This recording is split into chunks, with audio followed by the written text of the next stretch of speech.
বুঝে না বুঝে পাপের পথে চলেছি আমি, জেনে না জেনে হাজার গুনাহ করেছি।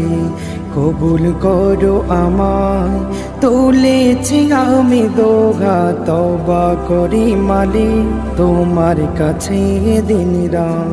দিনের পথে চলার তৌফিক দাও মোরে, আমি মিছে মায়ায় পড়ে লবলানো সারে ঘরে, ভুলে ভুলে ডুবে গেছি এই পাপের সাগরে। আমি মিছে মায়ায় পড়ে লবলানো সারে ঘরে, ভুলে ভুলে ডুবে গেছি এই পাপের সাগরে।